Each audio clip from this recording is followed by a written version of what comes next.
कामयाबी कोई हवाई किला नहीं है, कामयाबी कोई हवाई किला नहीं है, बिना किसी आधार के झूल रहा है।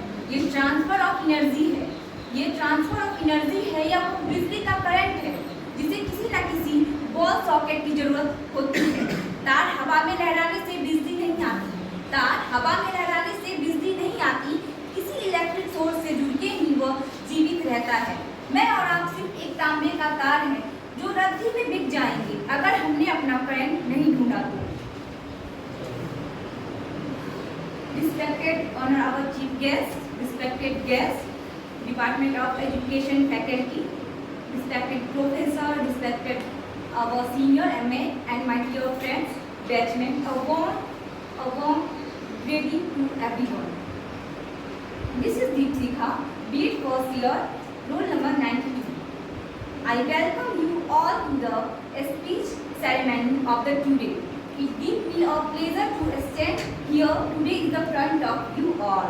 As you all know that we have come together on the event of Ambedkar Jayanti. बुद्धि का विकास ही मानव अस्तित्व का सबसे बड़ा लक्ष्य होना चाहिए।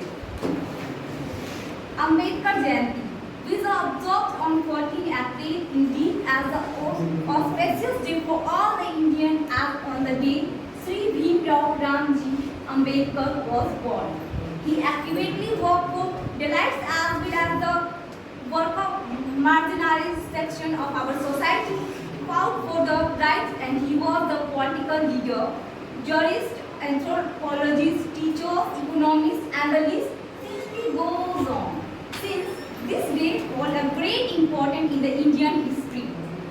घर ही के बत्ती खोई गया, चुपचाप उसे घर जाने दिया।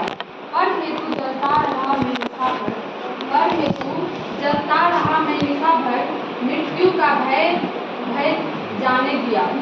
जलता भी रहा, बुझता भी रहा, हंसते हंसते अपना सर जाने दिया। मैं Aarti Kumari, B.Ed first year की छात्राध्यापक, रोल नंबर 15। यहाँ उपस्थित हमारे chief guest Jawahar Kashwan sir, B.Ed के HOD सर, MA के HOD sir, professor incharge Manish sir का और हमारे सीनियर MA के छात्राध्यापक एवं B.Ed के छात्राध्यापक सभी का हार्दिक स्वागत एवं अभिनंदन करती हूँ।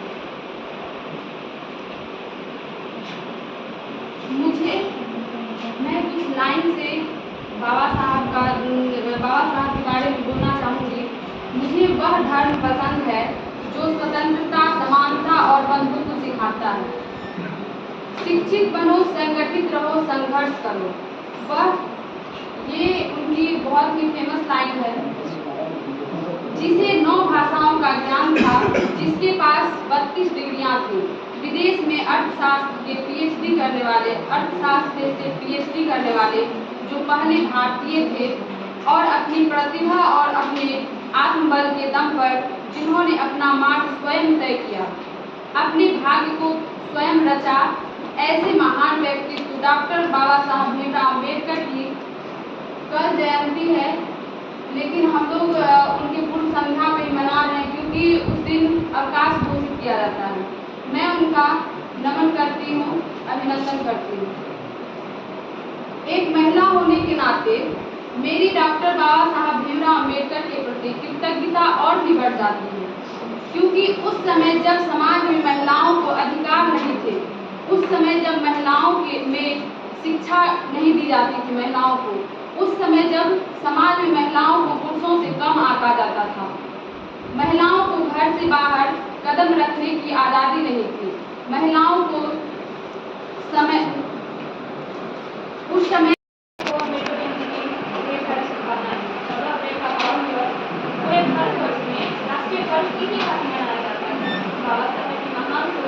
केवल भारत के लिए ही नहीं बल्कि विश्व भर के लिए भी सामूहिक रही है। बाबा साहब को सम्मान देने से पूर्व हमें उनके जीवन के संघर्षों के बारे में अवश्य ही जानना चाहिए। क्योंकि डॉक्टर भीमराव अम्बेडकर जी का जन्म 14 अप्रैल 1891 को ब्रिटिश भारत के मध्य प्रांत में स्थित महू नगर में हुआ था। उन्होंने बचपन से ही वे सभी प्रचारणाएं सही जो ब्रिटिश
व्यवस्था व्यवस्थित करने और उन्हें सुचारू रूप से चलाने के लिए बहुत ही उनका योगदान एक अतुलनीय रहा हमारे लिए। भारत के रिजर्व बैंक ऑफ इंडिया स्थापित करने में भी बाबा साहब भीमराव अम्बेडकर जी का योगदान था। विश्व के अनेक विकसित अमीर देशों में भी महिलाओं को राजनीतिक अधिकार के लिए वर्षों तक संघर्ष करना पड़ा था, लेकिन हमारे भारत में भारतीय संविधान के लागू होते ही भारतीय महिलाओं को वोट देने का अधिकार मिल गया था। ये सिर्फ और सिर्फ बाबा साहब भीमराव अम्बेडकर के प्रयासों की वजह से हुआ था और इसके लिए हम महिलाएं हमेशा उनके लिए एक कृतज्ञ रहेंगे।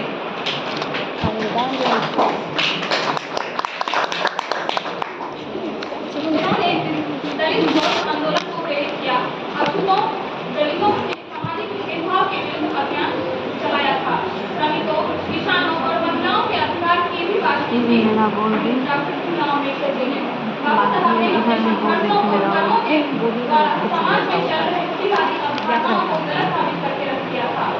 हालांकि उसके बारे में जितना एचओडी सर और कार्यक्रम में उपस्थित मेरे प्यारे सहपाठी, मैं मौसम कुमारी बीएड फर्स्ट ईयर की छात्रा रोल नंबर 34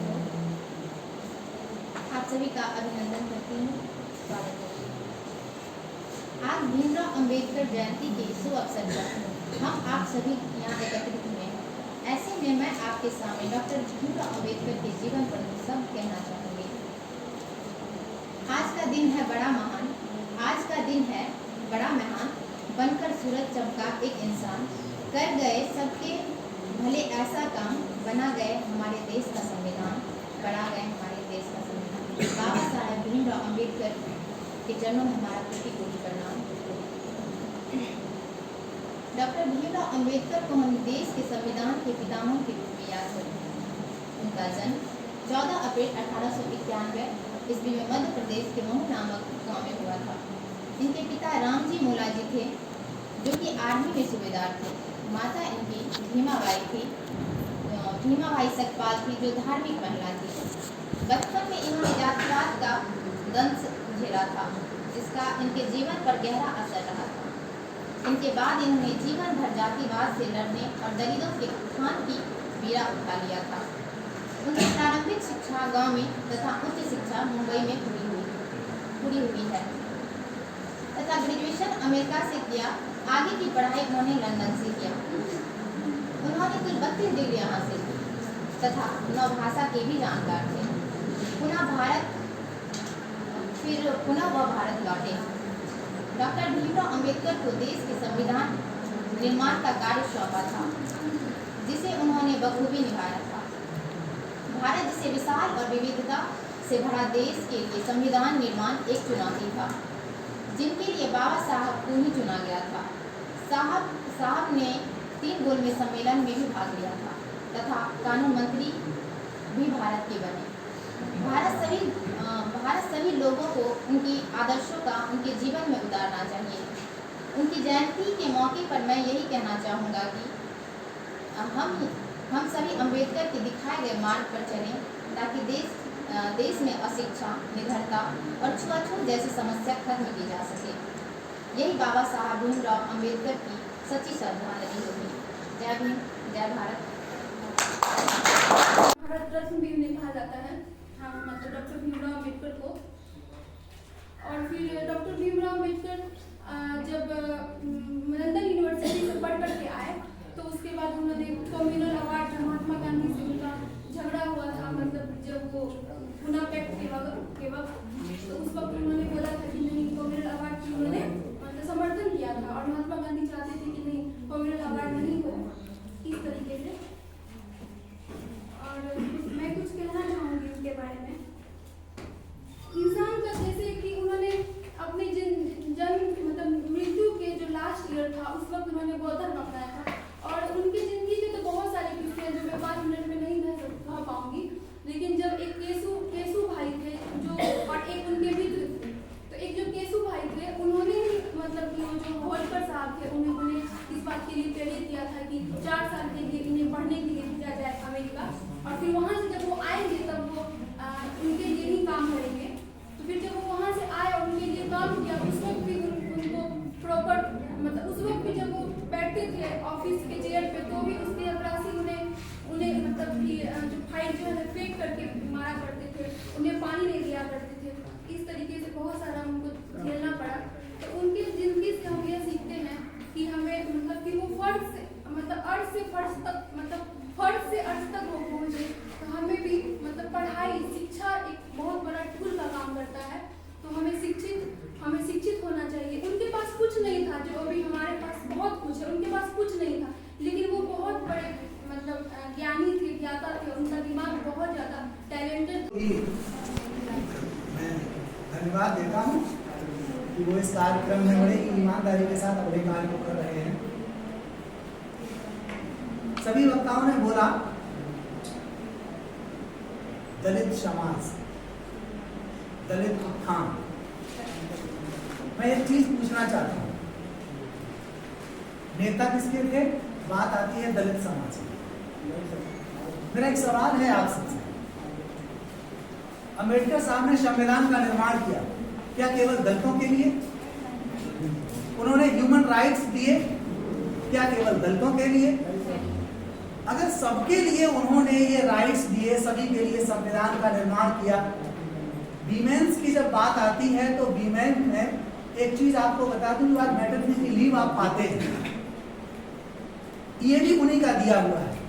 8 घंटे वर्किंग आवर का जो टाइम ड्यूरेशन है वो भी उन्हीं का दिया हुआ है।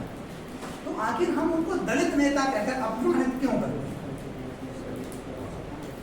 वो तो भारत के नहीं विश्व के नेता थे, मानव जाति के नेता थे। और हमें लगता है कि नहीं, हमें अपनी इस सोच में परिवर्तन लाने की जरूरत है कि हम उनको इन छोटे शब्दों में अभिभूत न करें कि वो दलित समाज के नेता थे। उन्होंने दलितों के उत्थान की बात की, दलित समाज की बात की। अगर अंबेडकर जी के बारे में बात करें, अगर वो चाहते तो भारत नहीं अमेरिका में जाकर के बसते और अमेरिका में जो पद चाहते वो ले लेते। वो दुनिया के किसी भी देश में चले जाते, वहां वो देश उनको अपने सर आंखों पे बिठा के रखता। लेकिन उसके बाद भी उन्होंने किसे चुना? अपनी मातृभूमि। क्यों? क्योंकि उनको ये मालूम था कि अगर मैं पढ़ लिख कर अपने समाज का उत्थान नहीं करूंगा तो फिर मैं मानव जाति के किसी काम का आदमी नहीं। और इसलिए उन्होंने भारतीय होकर के भारत की जो कुप्रथा थी, कुव्यवस्था थी, उस व्यवस्था को सुधारने का भरसक प्रयास किया। और उन्होंने हम सभी को एक मूल मंत्र सा दिया जिसे हम संविधान के नाम से जानते हैं। आज हम यहाँ सब एकत्रित हैं, या कोई भी जहाँ हमें जरूरत पड़ती है, हमारे लिए एनर्जी ऑफ पोल का काम करता है हमारा संविधान। ऐसे संविधान निर्माता को मेरा नमन। आज उनके जन्म दिवस की पूर्व संध्या पर यहाँ उपस्थित हमारे परम श्रद्धेय professor in-charge sir, chief guest के रूप में हमारे बड़े भाई देश का संविधान जो भारतवासियों के लिए पथ प्रदर्शक बने, उस बाबा साहब डॉक्टर भीमराव अम्बेडकर को कोटि कोटि प्रणाम। माननीय मुख्य अतिथि, बीएड और एमए के आदरणीय विभागाध्यक्ष, सभी उपस्थित फैकल्टी, टीचर और मेरे सहपाठी, सबसे पहले आप सभी को अम्बेडकर जयंती की पूर्व संध्या पर उनकी जयंती की ढेर सारी शुभकामनाएं।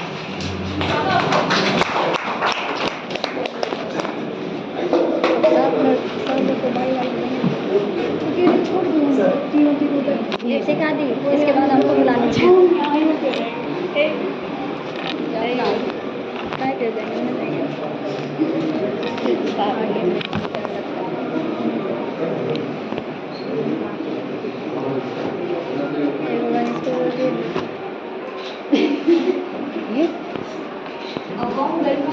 Professor Rajiv minister, department of education faculty.